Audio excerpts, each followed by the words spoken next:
So you're actually going to have numerous ways to divide polynomials. And the first way we're going to look at is what you see up above, and that's where you're actually dividing a polynomial by a monomial. A monomial is a single-termed polynomial. Okay, and so you're going to notice that I am dividing the entire polynomial in the numerator by 3xy. And so what do you think, just for kicks, what do you think that you're going to do on this one? Divide each term by the 3xy. So I'm going to divide the 6x to the 4th y cubed by the 3xy, the 12x cubed y squared by 3xy, and the negative 18x squared y by 3xy. So the first thing I'm going to start with is 6 divided by 3. What is 6 divided by 3? 2. I now have x to the 4th divided by x, which is x cubed. Because you could envision it 4 x's on top, 1 x on the bottom. Okay, so y cubed over y, what is that going to give me? Y squared. So now you're going to do that exact same thing with the two remaining terms. So I'm going to start 12 divided by 3. 4. X cubed divided by x. Squared. Y squared divided by y. Y. Minus, what's negative 18 divided by 3? 6. Negative 6x. And then there's no y because they cancel. And there you go. That is it. That is how you divide by a single-termed monomial. You need to make sure you distribute that to every term in the numerator. Okay? So now, with that in mind, you're also going to see them written this way. And it's the exact same problem. It's just written in a horizontal format instead of in a vertical format. And so what I would probably suggest you do if you're doing this on your homework is that you go ahead and write it vertically. So 20c to the 4th d squared f minus 16 cdf squared plus 4 cdf. And I'm going to divide that entire thing, maybe, there we go, I'll get up there. I'm going to divide that whole entire thing by 4 cdf. So first of all, I'm going to start with 20 divided by 4, which is what? 5. C to the 4th divided by c, which is d squared divided by d. And what about f divided by f? Nothing. Minus, what's 16 divided by 4? Okay, what else? F. Good job. Plus what? 1.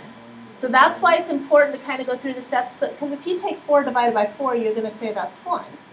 And so that's why it's really important to kind of go through and at least do those coefficients, because then that way you won't forget a term. So do you think you can handle that? As long as it doesn't get harder. Okay, what we're going to be moving into now is some long division. Okay. Real quick before we move into long division, this is another way they can write the exact same problem. We're not going to go through and solve this whole problem, but basically this term, when it says 3xy to the negative 1, what that just means is you put this over 3xy. That's all that you do. Okay? And so that negative 1 just means it goes in the denominator. And so then that's it. So essentially that's the problem you have. So if they would have a quantity to the negative 1, put it in the denominator and then divide like we just got done doing. Okay. So let's go ahead and look at some long division problems. Would it never have a different number? Is that something one? It might, in which case you just distribute that to each of the terms. So let's go ahead and look at this one. This one says use long division to find. Now, you might be wondering, why would you ever need long division?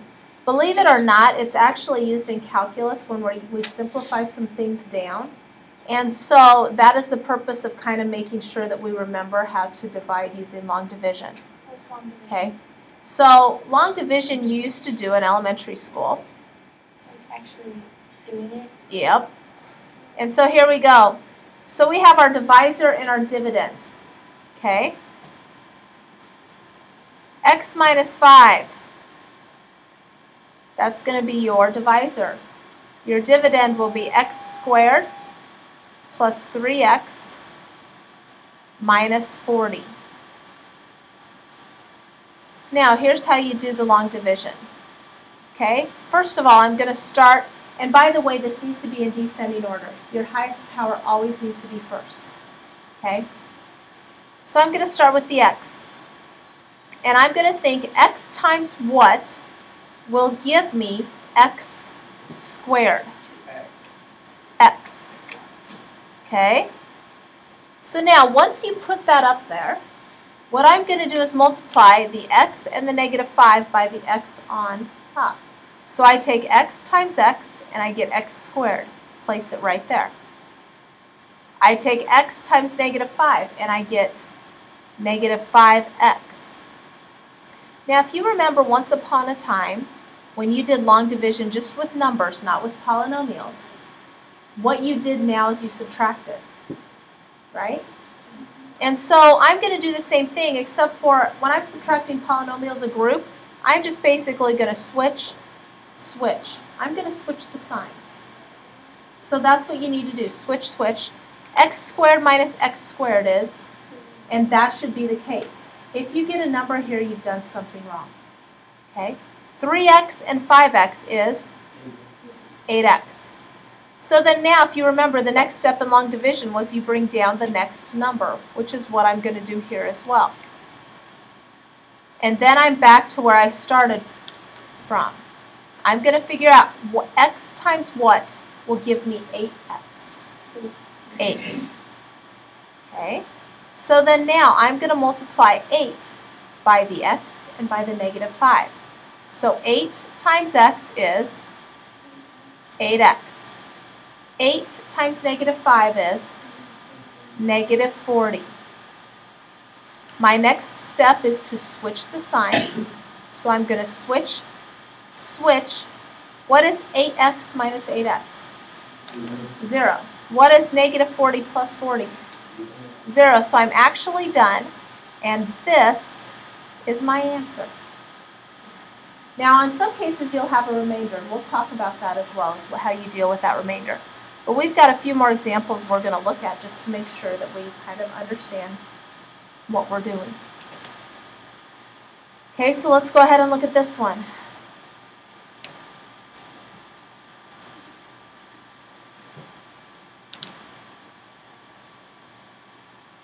So I'm going to go ahead and start. I've got x minus 3 as my divisor. Will the divisor ever have a power to it? Possibly. Are we going to talk about how to do that? X squared plus 7x minus 30. And the process is still the same. So now, x goes into x squared, or x times what will give me x squared? X. So now I take x times x and get x squared, x times negative 3, negative 3x. Okay, this is the step that we subtract, but what I'm going to do is switch. Okay. So what does that leave me with? 10x minus 30. Okay, because remember I have to bring down my negative 30. So then now, x times what will give me 10x? 10. So 10 times x is 10x. 10 times negative 3 is negative 30. So now this is the step that I do what? Switch the signs, and what do you get? 0, so I'm done. And x plus 10 is my answer. Now, will it always come out this way? No. Okay. So let's go ahead and look at this next one. This is going to take a long time. Well, actually, let's switch. That one's going to come out nice and neat. Let's look at this one right here. Okay. What's a multiplication? Okay, now if you remember, do you remember what that negative 1 power meant you did? You brought it down, so really it's 3 minus a down here. And so 3 minus a is your divisor. Now if you remember, there was one thing I said about your divisor. Your power had to be first. Your variables had to be first. And so what would that be with the variable first? Negative a plus 3. Okay. And then I have my a squared plus 7a minus 11.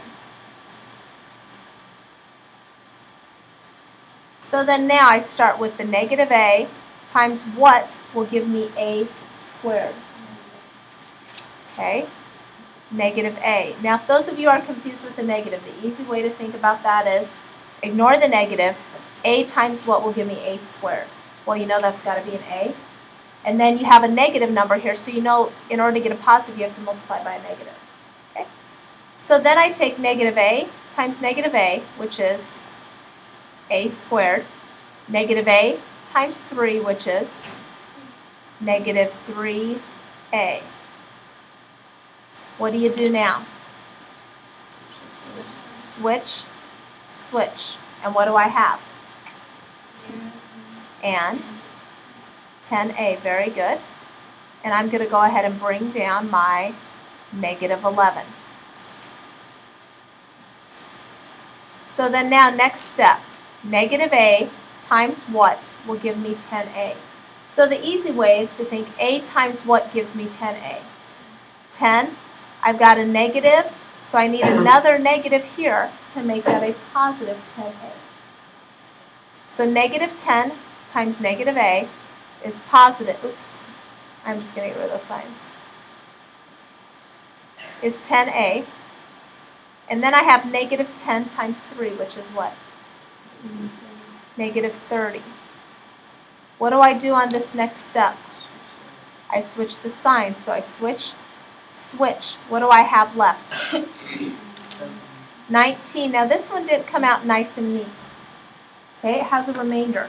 So back in elementary school, when you answered this, you would always put R, right? You put R19. Well, you're not in elementary school now, so you're going to write the proper way to write a remainder. And how we do that is I just put a plus sign. Okay? So whatever you do, you just always put a plus sign, and then you put whatever the remainder is here, and then you put that over whatever the divisor is. Okay, so you put on the top whatever your remainder is, and then you put whatever the divisor is, which is this out here. And that is how you write a remainder.